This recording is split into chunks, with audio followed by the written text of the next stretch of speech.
অসত্যের কাছে কভু নত নহে শির, ভয়ে মরে কাপুরুষ, লড়ে যায় বীর।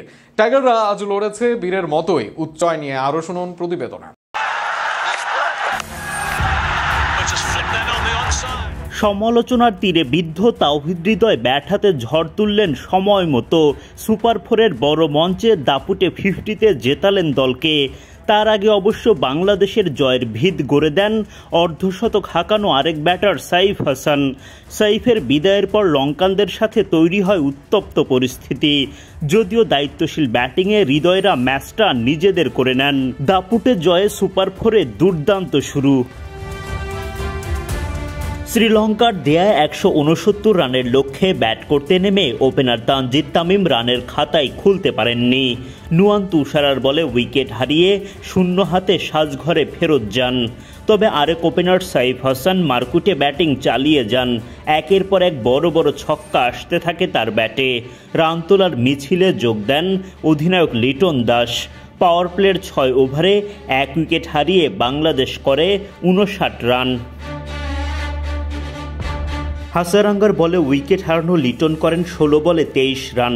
লিটন বিদায় নিলেও দায়িত্বশীল ব্যাটিংয়ে 36 বল খেলে 50 তুলে নেন সাইফ হাসান।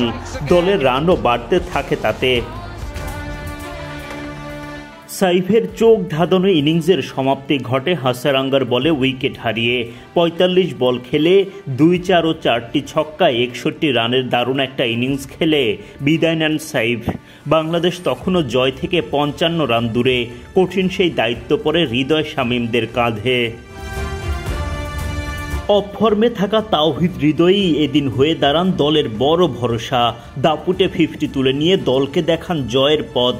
লঙ্কানরা কঠিন লড়াই করে চাপে ফেলার চেষ্টা করেন টাইগারদের। যদিও শেষ পর্যন্ত লড়াকু বাংলাদেশি জয় তুলে নিয়ে মাঠ ছাড়ে।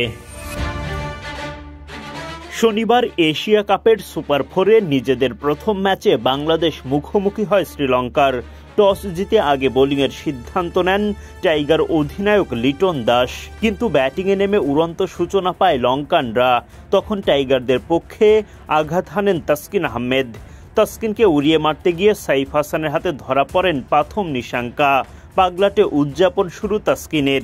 15 বলে 22 রান করে ফিরে যান নিশাঙ্কা। লঙ্কানদের আরেক ওপেনার কুশল মেন্ডিসের বিদায় ঘণ্টা বাজান শেখ মেহেদী। মেন্ডিসও ধরা পড়েন সাইফের হাতেই। আনন্দে আত্মহারা মেহেদী। শ্রীলঙ্কার দলীয় 58 রানে গিয়ে দ্বিতীয় উইকেটের দেখা পায় বাংলাদেশ। প্রতিপক্ষের রানের লাগাম টানতে পারেন লিটনরা।